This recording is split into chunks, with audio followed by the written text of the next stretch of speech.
Mbalamusizaako nnyo mwana gye musinzira okubanga mutulaba mwebale nnyo okuwagira Media Choice Telefina. Erinnya lye nze Ssaalongo Kankaka Peter nze mwanjuza era omutesiteesi omukulu neebaza nnyo ttiimu engazi ebeera emabega w'okubasunsulira biki ebyamakulu bye tusobola okubaweereza. Mwebale nnyo okutuwagira entakera. Nyongera okwebaza mwenna abakeera ku makya okusabira Ssaabasajja Kabaka w'Obwakabaka bwaffe n'abataddewo embeera y'okubanja okubanga mufuna ebyokuddibwamu eri oyo omukulembeze wammwe. Eyo nsonga nkulu naye si y'ey'olwaleero. Olunaku olwaleero waliwo ensonga ate nga nkulu nnyo gye tubaleetedde era nga ejja kubeewuunyisa. Ntera nnyo okuwulira bannaffe abali e Bulaaya nga mwekokkola nti kyalibadde kibi nnyo eyo gye mwalaga ku mawanga, mwalibadde nga singa ensi yammwe yali ntereevu mubeera wano ne mweyagalira wano. Naye ffe ate abali wano kuba tubaweereza tusinzira mu kibuga Kampala tutera ne tuddako ebbali ne tugamba ndowooza mwakola bulungi eri mmwe ne famire zammwe okubanga mwetegula ensi erimu ebyewuunyo ebitakoma nga buli lunaku mufunayo ekipya. Ekyolwaleero ate kyo kyewuunyisa kankibanjulire ate era mu bwangu. Waliwo omusajja nga musajja ono mukulu. Omusajja ono yali mukwano nnyo gwa Ssekabaka wa Buganda Sir Edward Frederick William David Walugembe Mutebi Luwangula Muteesa owookubiri. Ono nno nga yali Ssekabaka oba ono nga Ssekabaka wa Buganda ye President wa Uganda eyasooka yazaalibwa nga 19 Novemba 1924 era ng'ono yava mu bulamu bw'ensi eno ng'afiira Bungereza. Yafiira Bungereza nga 21 Novemba omwaka gwa 1969. Kaakati omusajja gwenjogerako Dr. Mulamba yali Dr. wa Ssekabaka Sir Edward Frederick William wa David Walugembe Mutebi Luwangula Muteesa owookubiri. Ono yali dokita we, dokita omusawo w'ono. Baali ba mukwano nnyo. Kaakati kyewuunyisa omusajja oyo abadde mulamu mu ggwanga lino Uganda. Omusajja oyo musiraamu era nga yazaalibwa emyaka 10 nga kabaka waffe azaaliddwa. Yali amusingako emyaka, kabaka yali asinga ku ono emyaka 10 era nga ye yazaalibwa Julaayi nga 8 1934. Oli gye yazaalibwa 1924 ono yazaalibwa 1934. Kambabikire omusajja ono omusajja omusiraamu yafa. Ali mu ggwanga muno nga nkugambye omusiraamu ate mumanyi akalombolombo akali mu ddiini y'Obusiraamu. Omuntu bw'afa tasuzibwawo, kyewuunyisa. Kaakati ebyo byonna ebyokubika ndoza mwebuuza omusajja agenda kwogera ki? Omusajja ayitibwa Dr. Muhammad Buule Kasasa yafa. Ne mubadde mukimanyi nti yafa. Omusajja ono yafa nga wiiki nnamba emabega. Ekiri e Uganda kitusobedde. Mukimanyi nti omusajja omu ku bagondiivu mu ggwanga muno Uganda yafa. Omulambo waliwo eyagulemmera. Saawa eno obubbi n'obukenuzi bugenda mu maaso obw'ebyobugagga bwe. Ekyo kyentandise nakyo. Dr. Muhammad Kasasa Buule abasinga okumujjukira n'ebyafaayo ntandise kiri ekya Ssekabaka Muteesa Luwangula owookubiri yafa. Kyokka ekyewuunyisa newankubadde ye Muhammad ebbanga eddene lyamaze waliwo abakungu abanene nnyo mu ggwanga omulambo baagusirikira baagulemmera. Tewaliwe mukiwulira wonna. Obubbi n'obuyaaye n'obulyake bwatandise dda mu famire ye n'okukumpanya n'okukusa ebintu by'omugenzi. Mbagambye yafa dda. Omusajja gwenjogerako abantu abali mu Uganda nga mulaba video ye nannyini Telefina emu ku zikyasinze ennaku zino okubeera ennene eyitibwa KBS TV. Soogera ku Coach Broadcasting Service eya Kamuswaga nedda. Njogera ku Kasasa Broadcasting Services KBS TV abasinga ebanyumira. Nga sinabana kugenda nnyo mu bingi nnyo mbajjukize bulungi tusobole okutambulira wamu mbabulire n'ensonga lwaki ndeese programu eno. Omusajja ono mumujjukira nnyo nti yalina omusango ogwamuwera ennembya emyaka 16 oluvannyuma lw'omulangira mu Buganda omulangira Prince David Wasajja okwekwata ne banne olukunkumuli ne bagenda ne bamuwooninga nti nno yabba ettaka lya Ssekabaka lyafuna obulungi abaali ab'omukwano era eryayogerwako nti lino liryamuweebwa nga yaligula ate nga yali mukwano teyalijana ku Ssekabaka Muteesa wabula yaligula mu banka oluvannyuma lwa Ssekabaka Muteesa aba olwamuwaŋŋangusa n'agenda mu nsi y'e Bungereza okulemererwa okubaawo ne wabaawo omuzungu mukwano gwe bamuyita Boyd ndowooza eyajja wano mu mirembe gy'Obote kankitandikira eri Ssekabaka Muteesa bwe bamuwaŋŋangusa bamala omuwaŋŋangusa embeera yali mbi mu kubeerawo embi abazungu bamubonyaabonya nnyo n'abulwa n'embeera mwalabirirwa naye omu ku bassekabaka ba Buganda abaali basinga ebyobugagga era nga ye taata wa Ronald Frederick Kimera Mwenda Mutebi owookubiri Ssaabasajja Kabaka w'Obwakabaka bwaffe kati akulembera gwe tutyanoonya wa gy'ali naye kambalage buli omu ali ku pulogulaamu eno weebuuze ntandise okwebuuza ekiri e Uganda mu Uganda mulimu ekikyamu mu Uganda obubbi n'obukenuzi saako n'obulyake n'okukusa n'okwagala okunyaga ebintu bya buli muntu kufuuse baana baliwo. There is something wrong with Uganda these days. Naddala omwaka 2024 waliwo ekikyamu ekyaddala. Bwe nali omwana omuto nasanyukanga nnyo omanyi bw'oba tomanyi omutwe gwo guba light nga toyina kikuto naye tetukyebaka basebo tetukyebaka mu Uganda oba wakava mu kino kikyakulumya omutwe ne wajja kino ne wajja na kino naye ffe omulimu gwaffe kwe kubuulira saako kuba information is power be bantu okwetegekera mukimanyi nti mukwano gwa taata wa Kabaka aliko kati omugenzi Ssekabaka Ronald Frederick Kimera Luwangula Muteesa owookubiri eyali mukwano gwe ow'olulango oyo omusajja gwe mumanyi yawera ennembe emyaka ng'ab'emmengo bagenda mu bbaka ettaka lyeyagula okuva mu banka oluvannyuma lwa Ssekabaka okulitunda ng'ayita mu mwannyina Princess Mpologoma ne liyita mu banka ye n'agenda n'aligulayo omusajja oyo omugagga ennyo ali mu ggwanga lino yafa mugenda biwulira mu nnaku ntono nnyo kyokka yafa ekyewuunyisa ekiri mu ggwanga musajja musiraamu naye baamukweka omulambo gwe gulina kampuni ya A+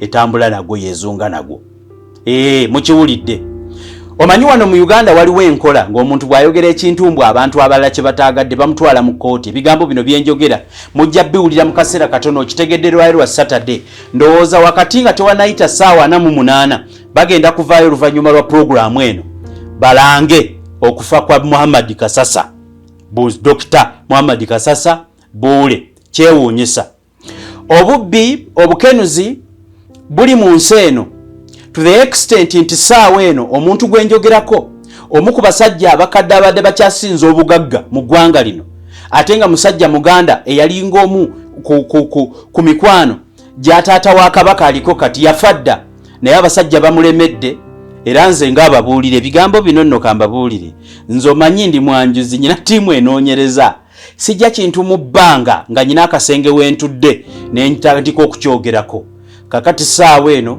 obunyazi bw'ebyobugagga okukukusa okufulumya okunoonya ebiwandiiko okutigomya ababadde bamwetoolodde kyekigenda mu maaso ng'abanene bamafiya batuulidde omulambo gwe paka nga bagukenenudde ebyobugagga byonna gye biri bali mu gavumenti eyo mu ministries ez'enjawulo bafuukuula buli kyabugagga kya musajja ono mpaka kasita bagenda obbimalayo balyoke balangirire kampuni emu ku zikyasinza okuba nga zikyajinga emirambo nga yeegulina emaze nagwo ebbanga era wenjogerera ndowooza we banaaguteera ng'eri mu bukadde nga 10 bwegubanja okugutereka ennaku ze mutamanyi bungi nnyo nga Dr. Buule omusajja nannyini TV telefayina eyitibwa KBS omusajja omu ku bakyasinza obugagga alina ettaka erimu kulisinze mu Kampala wano nga ne poliisi namba ey'oludi Kampala gye mumanyi ettaka kwetudde lirye yafadda yafaaki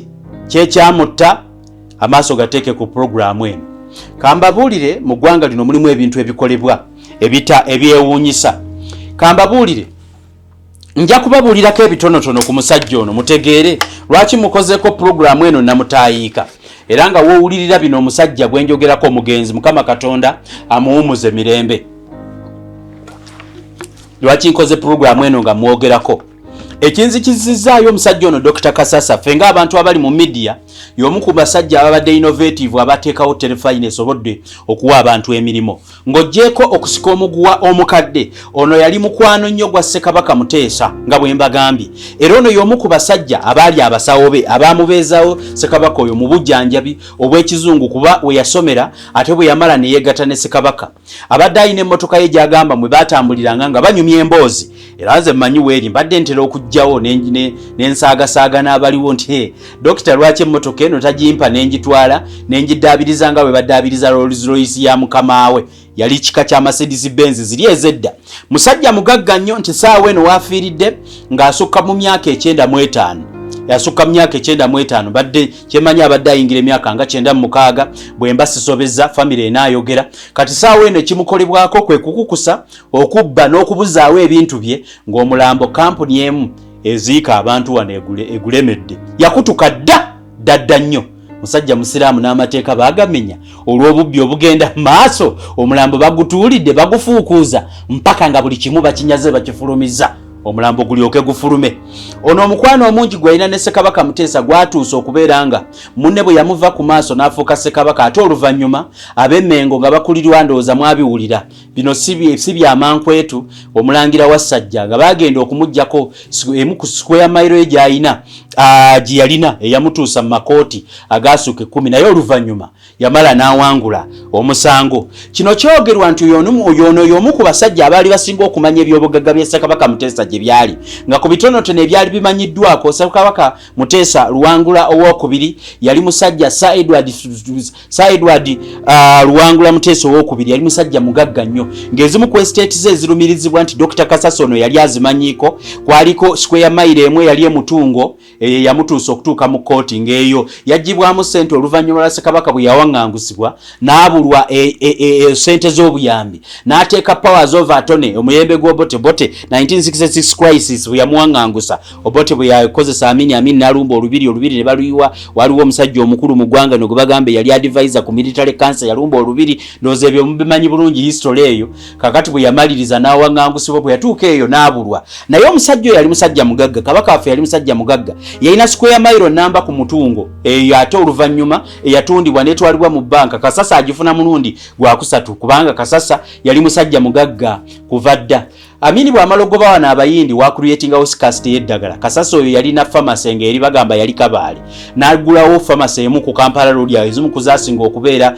ze boogerako nti zaamufunira akasente oluvannyuma lw'okuba nti bannayuganda abayindi baali beenyigidde nnyo mu kuyingiza wano eddagala erijjanjaba Kasasa yeestablishinga emu ku pharmacies zaali zisinga okutunda eddagala ekyogerwa nti bye bimu ku bintu mwe yakisinga okukola sente nnyingi kwe kubanga yatunda eddagala kakati Kasasa alina properties nnyingi ekyamusoboza ebiseera ebyo okugula square mile eno namba okuva eyali ya Ssekabaka Muteesa naye ate yagigula ku mukwano gwe Ssekabaka Muteesa yagigula ku banka eyali agiwambye ku bantu ab'enjawulo era n'afuna ebiwandiiko oluvannyuma bano bawasajja gye bajja okutandika omuteeka mu makooti musajja mukulu kaŋŋende ku ebyo kansooke kuli omukwano omungi gwe bamulumiriza nti yali amanyi bingi ku Ssekabaka Muteesa kyogerwa nti Ssekabaka Muteesa yalina ettaka ddene nga mwe muli n'ettaka eddene liri e Masaka okwali olubiri olw'enkoni lwe mumanyi obulungi olwo Obote lwe yakuba ennyo yalwonoona nnyo mu crisis ey'ol1966 yalina ettaka ebabunaanika abantu be bamanika mukimanyi nti era yalinayo olubiri nakati lukyaliyo ettaka lino yali liwezaako square mile 2 era nga yalina omukwano gwe Kasasa yali alimanyiiko yalina Muzizi Tea Estate nayo yali ya Ssekabaka Muteesa era ngeno yali ewezaako square miles 12 ng'ayina ebusengwe olubiri olwali lutunudde e Tanzania ng'ayina ettaka mu Gombe yali ewezaako square miles 5 ng'ayina ettaka Essinga yali ewezaako square miles 4 ng'ayina ettaka Ekyaggwe yali ewezaako square miles 10 ng'ayina ettaka Ebugerere eryali ewezaako square miles 5 ng'ayina ettaka Ebuweekula eryaliwezaako square miles 2 ng'ayina n'ettaka Ekyaddonde eryaliwezaako half square mile ebyo byonna bigamba nti bwa bigagga bya Ssekabaka Muteesa omusajja ono bye yali amanyiiko kaakati omusajja ono Dr. Bule bamafiya bakutte omulambo gwe bali mu kufeffeta bya bugagga bye basooke babikunyeekunye babibuzeewo balyoke babuulire eggwanga nti yafadda ekituufu bajja mulanga nti afudde ku olwo naye amazima yafadda n'ava mu bulamu bw'ensi eno kakati saawa eno n'okukyamako ewuwe wakuumibwa butiribiri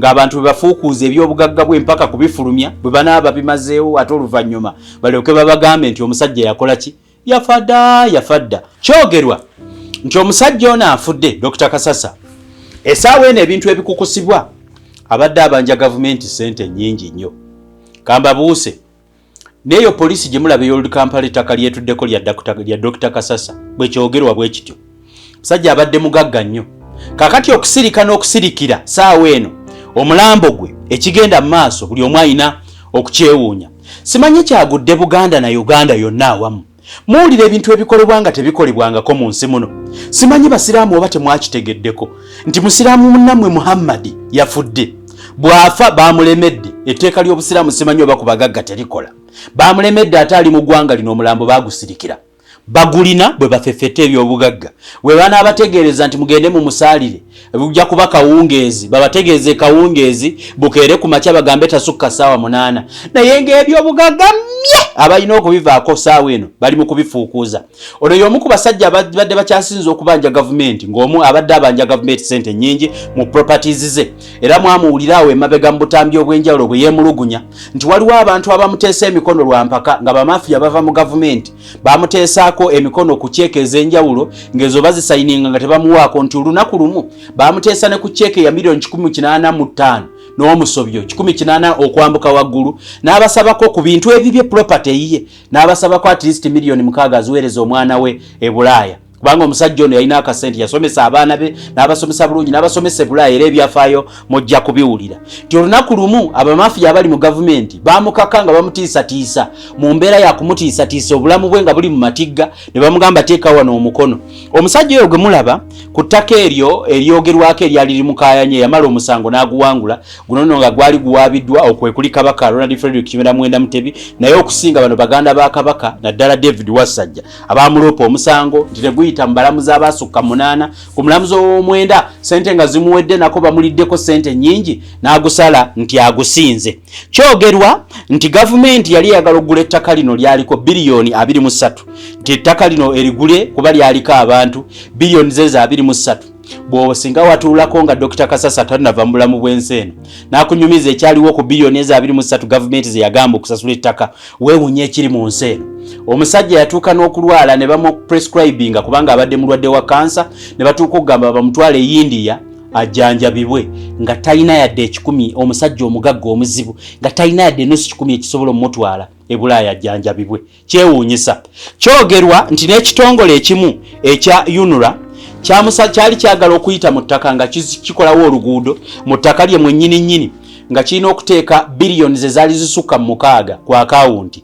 era bano baakaayana yo UNRA etteeka lyayo erikola oluguudo ne bakwata biliyoni 6 ne baziteeka ku akawunti z'ekitongole ekiramuzi nti bo n'obwakabaka bwa Buganda bwe bali babakkaanyiza sente ezo zirigendewo omuntu yenna naye baleme kulemesa nkulaakulana eri yalibadde mutungo era bagenda maaso sente ezo ne baziteekako kyogerwa ti abantu ab'enjawulo abanene okuva mu gavumenti bamutuukirira nga bamugamba esente zijja kufiirayo oba tutwalako 40% endala tuzitwale obukenuzi obuli mu ggwanga lino akaaba n'agamba nti mu kiseera we yali yalitaaga okufuna obujjanjabi abanene bajja nga bamugamba ne ku sente ezo okusobola okuzakiseesinga ogenda okufuna obujjanjabi nti yali alina kutwalako 40% ate ne 40% ng'eyabwe yesooka okuvaayo ebirala banaamubuulira sente nnyingi nnyo zaayogerwa nti nno zaggwera ne mu bitongole ebimu ku bikyasinza obunene wano ng'alina abalamuzi ab'enjawulo ne baloya baalumiriza mu bulamu bwe ffe abadde basobola okunyumyako ne Dr. Kasasa abamumanyi ebitongole ffe betumanyi betubeera nabwe kuba nabagamba nze ekintu kyenkyasinza okukola kwe kubeera munnamawulire anoonyereza soogera byanjanjwa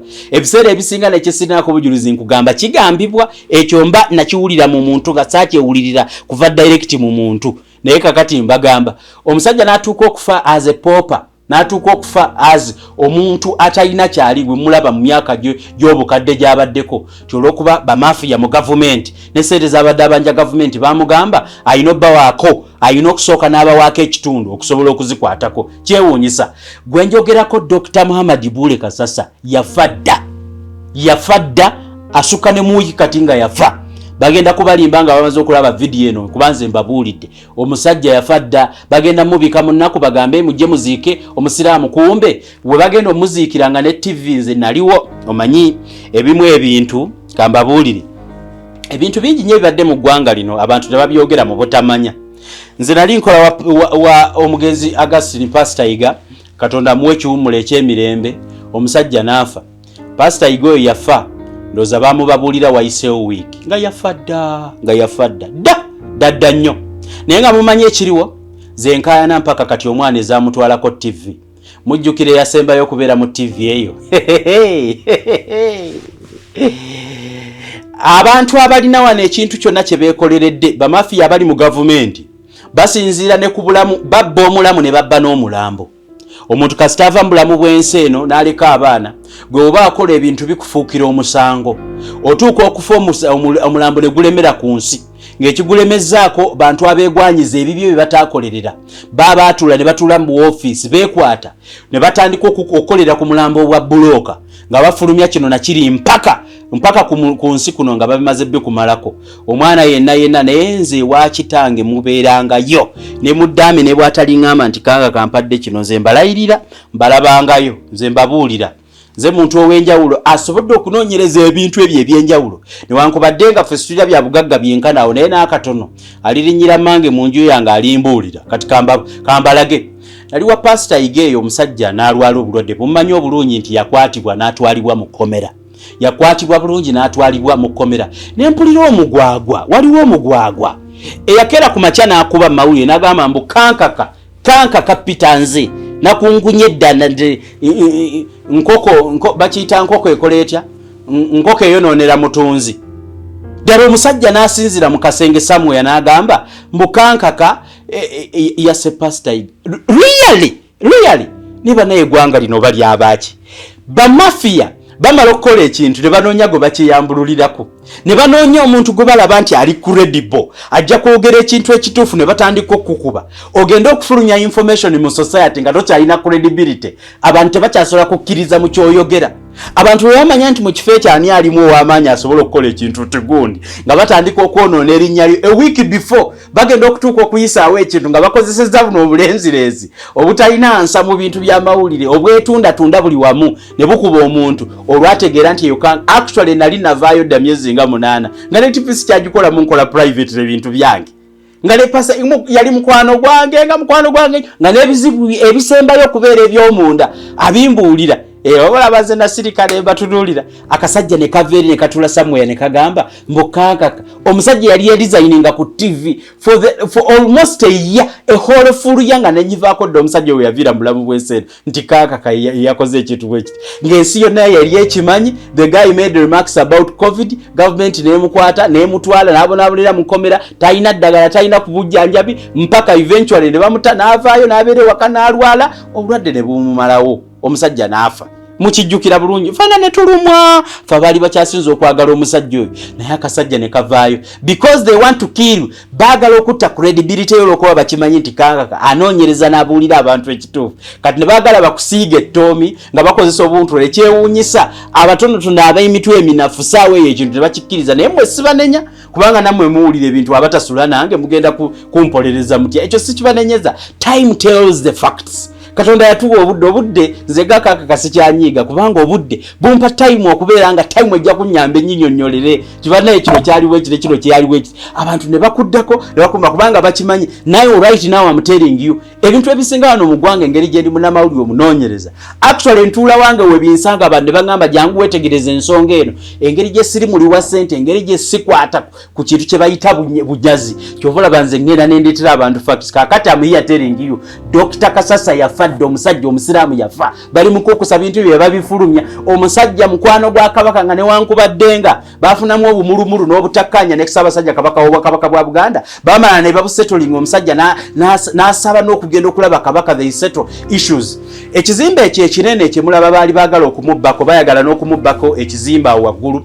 Mumanyi abantu abali enamirembe awo waliwo ekizimbe ekiri oludda lw'ekyemmanga ewali ka police detach opposite etterekero ly'abaana we balabirira abaana bebasuula Sanyu Babies Home ekizimbe ekiri awo Wammanga mwe muli telefayina gye musinga okwagala yitibwa KBS. Era omusajja oyo wabadde asinga okumalira obudde we yatereka n'emmotoka ye gye bagamba nti bagyeyagaliranga nnyo n'omugenzi Ssaabasajja kabaka omugisa omubuze kabaka waffe Ssekabaka waffe omubuze Luwangula Muteesa owokubiri awo abadde asinga okubira ne telefayina weeri. Kakati ekiri ku TV temukimanyi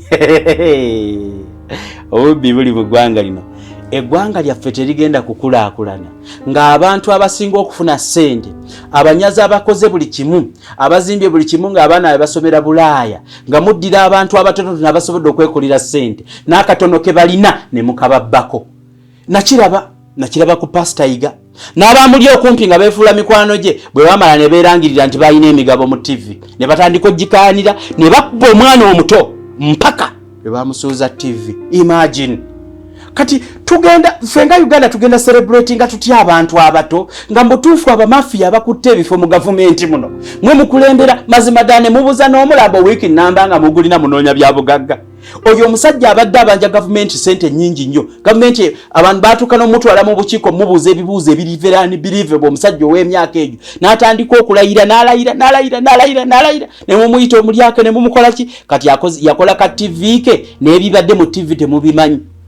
Omusajja natandika kusoloza sente wano ng'ayisizira mu production era ffe Dr. Kasasa is a media hero. Bw'aba yali musawo nagira waviride mulamu bw'ensi eno nga ffe mu mawulire tumutendereza kuba abadde omusajja asobodde okuestablishing emu ku TV ezibadde zisinza okubeera ab'amaanyi. We celebrate the life of Dr. Kasasa and we appreciate him for being a friend of our ex-king.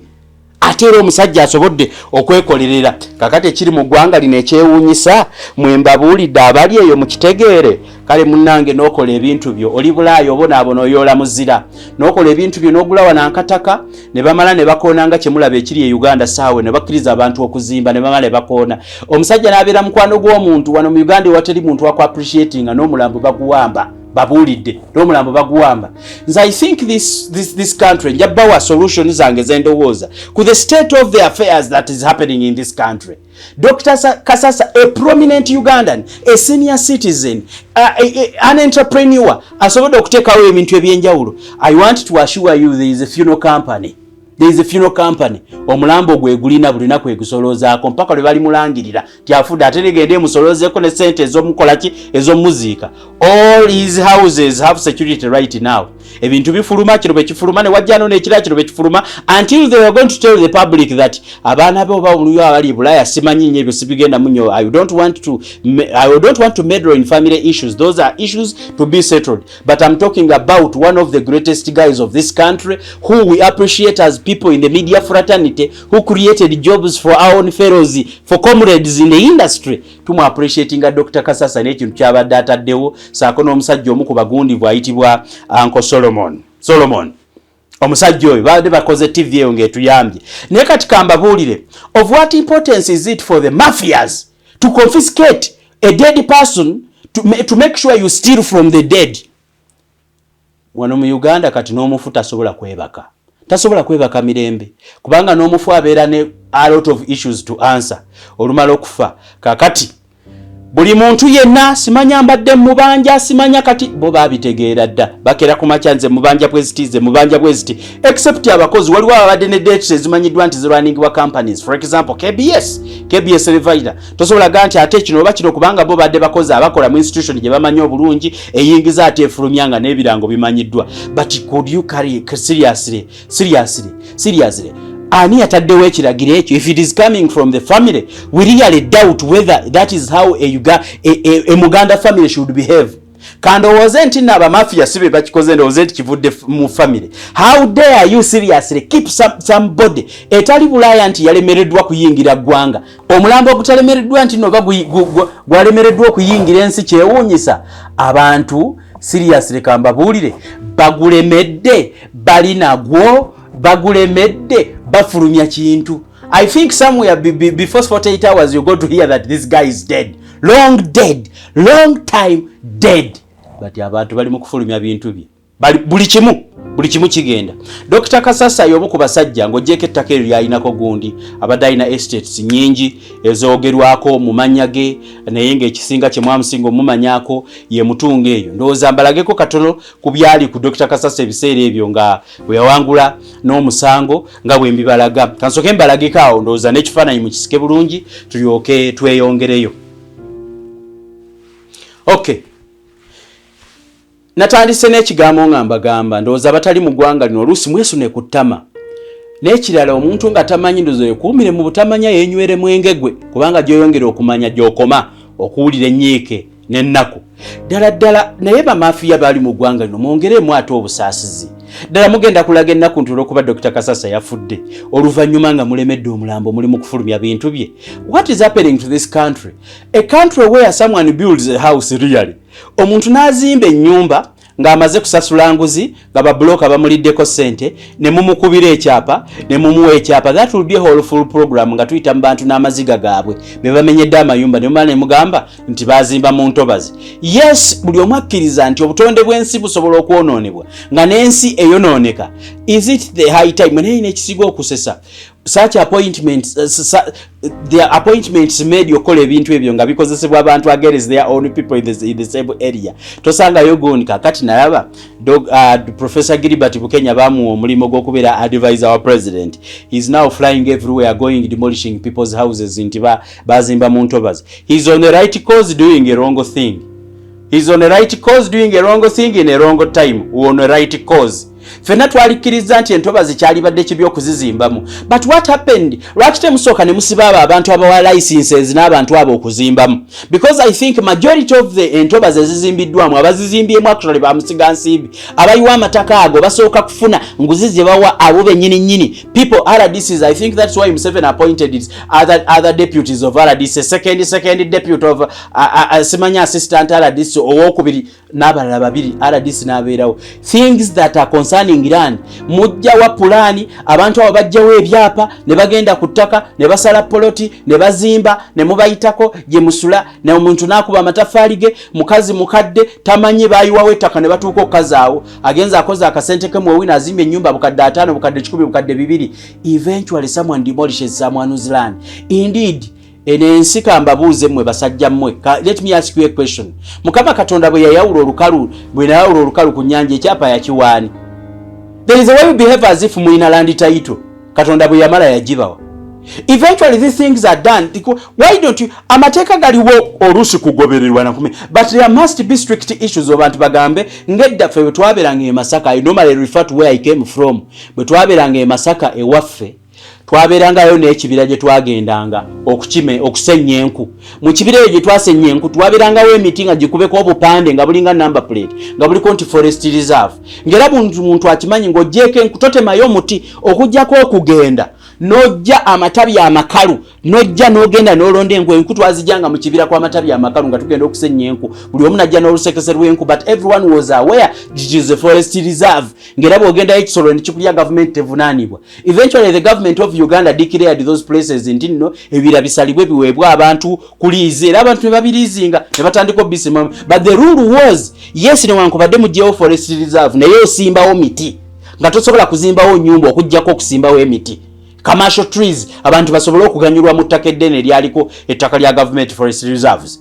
Etteeka lyayita newankubadde ebibira biri ebinansangwa byasalibwawo naye ng'era alifunye ku ttaka eryo n'afuna liizi n'asobola okusasula liizi myaka 45 ng'ateekawo miti si kujjawo miti kuteekawo factory. But there is no regulation here kati mumenya amayumba g'abantu. What happened to the mafias of this country? Ate ekyewuunyisa abantu bano they luxuriously spend the money on useless issues. Tebazimba gwanga. Towulira wano kigenda maaso. Towulirawo okkolero libuuminga ngedda ge twawuliranga. Bwe twaberanga e Masaka waberangayo ebitongole by'obukatuli kyebiyitibwa mado. Waliyo ebitongole ebyagabiranga abantu embuzi ng'omuntu afuna mu kitongole ekiri mu area nga waliwo ebintu ebiritangibe ebikolebwako. Ewaffe ne tuwulire wajjajjange kanka ke kaliisizo nga waliyo abasajja abagagga bakanka kaba amapapula. Abasajja abasobodde okugaggawalira ku regimes. Now when you steal the money bwe mukwata enguzi ne demolishing ebintu by'abantu, you as well don't develop this country. Abana mwe mbasomeseza mu Harvard, amubatwala Bungereza, mubatwala mu America, twawulira ebizimbe mubigula ku streets ze Bungereza. Of what importance is it to repatriate profits from your own country and take the money to a foreign country? On a serious note, really mubere mu serious. Ne mubonyabonya abantu, bumala okubonyabonya abantu, mumaze okubonyabonya abantu, nene sente zumbabonyabonyereza abantu bwe bali yagadde ne mugamba nti abantu bazibe muno mu ggwanga. Nasanyukirako Jamongi mbu yazimba eddwaliro lya Waligundi n'azimbako keddwaliro. Yes, kiteeberezebwa nti sente zimu kiteeberezebwa until proven guilty. Bw'anaaba akwatiddwa kinaamuprovingwa kiteeberezebwa nti sente tezaali mu makubo matuufu. But at least he created a school. Of course I'm not saying she was right. Of course I'm not saying she was right. She was not right at all. But I even pity the people. Gwe mukyala wa shoppinga Bungereza. ekiteeteeyo shoppinga Italy engatto yo y'Italy si bwana abakalamoja mbalaba ku street ze Kampala nga batambuza obugato no one buys wana abantu bakolewa n'eddagala lya habo isemanya drug authority nerijjako nerigobako ne ba importing eddagala lyotamanyi na mutindo wa Bureau of Standards lyotamanyi na mutindo balipima batyo okutegeera eriri ku mutindo ne baleeta empeke ezituuka okussa abantu wano nekyewunyisa omuntu anogawa n'eddagala ne bamusaba license ne bamusaba certificate ate Katonda akuvemo ojje mu media okuba akalango nti otunda ddagala government olongoye kunoonya abakubbanga bakubba mpaka lwe bakugoba mu business but successful people abantu nga Dr. Bule ne batuuka ekiseera ne bakola businesses ne baziyirawo omubiri ne sobola okuwa abantu emirimu eventually omusajja kati yafudde. This country is at the verge of losing all its values it used to have. Structures abadde mu government nno newankubadde oluusi tubavuma, yes tubavuma kubanga abasinga oluusi ebintu bye bakola tebijjanza obutonotono bwe badde bakoze kwe kusekiwalinga eggwanga lino but eggwanga libadde secured for only the thieves and the strong. Libadde secured to the availability of the strongest people in this country. Omuyizi omuto eyakavemba kereta creativity ye tewali innovation na sente zimuwebwa kuteeka mu innovation gyasobodde kukola. Wano waliwo abaana ba engineers ba doctors bonna bali repatriated brain drained to other countries. Brains ezikyasinza okubeera nezibeera nga zikola mu nsi ndala. N'omuntu asembayo kati saawa eno tokyasobola na kufuna osigalo Kampala nti aze kukolera na kukolera omulimu omulungi. N'omuntu awuli preferring ogenda okukolera Mwarabu than okolera omuntu wano Mulega because the situation here has reached to an extent that the big people in ensindo ozegenda kufuka y'abantu batono ababali nga bagenda kola akazinga kaberenga bwe bagifuga ettaka lye balirina buli kimwe bwe bakirina tosobola kukutula wano diru bane bagitula kakati n'omulambo bagututte n'omulambo bagututte bali mukenenula mulambo kutuuka ku extent kubeera nti nno omusajja oyo nga tebana bakubba bintu bye byonna bimalawo tebagenda kulanga nti na. But I think from this interview after 48 hours they will tell you that Dr. Kasasa has died. After this interview I suspect they will say nene bwe mnamukuuma ebbanga ki omusajja oyo abadde abanja government sente nyingi mwamu babada mumusayiningisiza binongera bwe yayogera abamu nga mugamba nti bw'oyogera tugenda kukola kino ne bamutuusa mu bukiiko n'atyani okwogera ani amutiisatiisa byonna n'atiisa n'agamba obusente obutono bwensigazza kantu neyo obuntu mpropriating aka TV n'atandika aka TV kati n'aka TV kyemmanyi okusinziira ku history ya TV ezibadde wano nga ntandikira ku musajja eyanjigiriza amawulire ayampa omukisa okubeera mu mawulire Pastor Gasini gekyagwa ku TV enkimanyi abegabira bino kamera nezifuluma nezikwata wano ebiwempe nebifuluma nebikwata wano emmotoka nefuluma nekwata wano buli kimu nekikwata wano olaba n'obutebe ne suwani mwe yali alira ne sideboard yali waggulu naye inawe yakwata eventually mpaka lwe basanyawo TV tulindiridde loza n'eddaalo lya nnyina saako n'Agasini nga bali musimula w'ettaka balitunde kyaki nesigala wano we baali baparkinga bazimbawo ebizimbe kuba yes of course tewali wawe ne waliwo plan tewali kitambula mpaka omwana ne bamulemesa TV ne bagimubbako totale kakati TV tekyaliko TV yatuyigiriza amawulire establishment eyo ndoza n'ebiwandiiko munaatera obbigula waliwo omukungu wano yagobwa mu TV emu ennene ku ziggwanga nawulirako ng'alamuza TV y'omusajja oyo ng'omusajja oyo tannafa alina omukulu wano muvubuka ali awaweereza bya mizannyo yali buloka mu diiru eyo eventually ne baagala ogigula ne bagitwala ebintu bya wano tubimanyi. I cry for my country ng'era nnyongera okubiriza abantu eggwanga lyetaaga kubuulira n'okwebuulira era ndowooza nga we mukimanyi ayogera yafa wano naye era ngutwala ku bigambo bya omukwano gwange omugenzi ASP Muhammad Kirumira yagamba bw'oyogera ofa ne bw'otayogera ofa so choose a way because alina okuzaalibwa kumu n'okufa kumu ne Yesu ku nsi kuno teyagisikira myaka 33 ministry yagikola ne bamukomerera ku musaalaba omwana wa Katonda n'agenda. So some of us after reaching where we have reached we no longer care. We need to talk to this country to make sure anyone who hears at least they can take steps back and think and rethink their opinions on how our country is going to be in the future. Ebirowoozo by'ekibbi n'obunyazi kutuuka kuwamba mulambo ndi wano mbategeeza Dr. Kasasa Muhammad yafa dda buli kintu kye tebagenda kubabuulira nti yafa mpaka nga kifulumye enseeno mpaka nga kifulumye eggwanga Uganda kati ekyo kye mbabuulidde.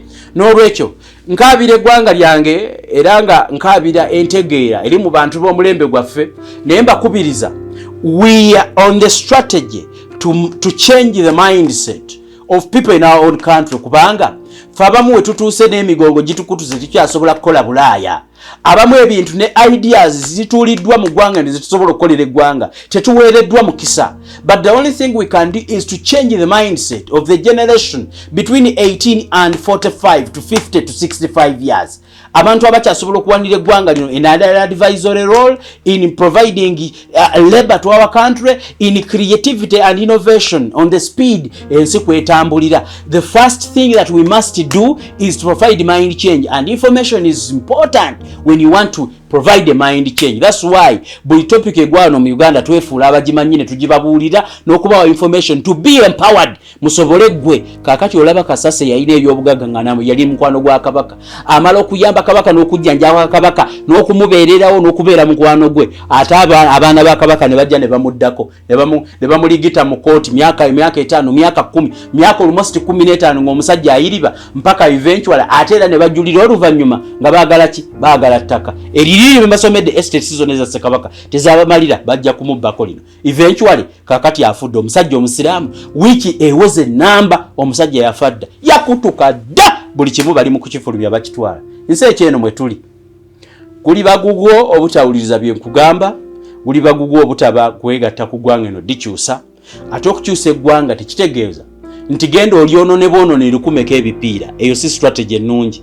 Strategy is to empower you in the brain to know and start acting. Okutandikira mu household, mu family wakati abaana bo mindset ekyuke, baganda bo mindset ekyuke, abakyala mindset ekyuke, abaana abatabalenzi mindset ekyuke. Bwenaakyuka in the next generation nga abonoonye eggwanga lino, Mukama Katonda yabawadde akasawa bagenda basemberayo mpola mpola. Mwabagenda baddira mu bigere muberenga endaba y'ebintu yanjawulo, kubanga amawanga gasobodde okulaba ebintu, gasobodde okutereeza ebyabwe, gatandika n'okubba ebyaffe be bayita abasiru abaddugavu. Abasiru batereza dde ebyabwe ne batandika n'okubba ebyaffe be bayita abaddugavu abasiru. So kitukakatako ng'omwana w'omuddugavu okuddamu ne weddaabulula to the extent nti weebuulire tobba byamu ate nga muddugavu munno n'owamba n'omulambo otandika okufulumya ebintu. Siyombe nammwe ku mulundi guno mbasiibudde, omulundi ogujja mbasaba mwongere okuwagira enteekateeka gye twabadde tulina. Temugiwagidde bana yakola obulungi, mumuwagire, mumpagire mbeeko ebintu bye nteekawo.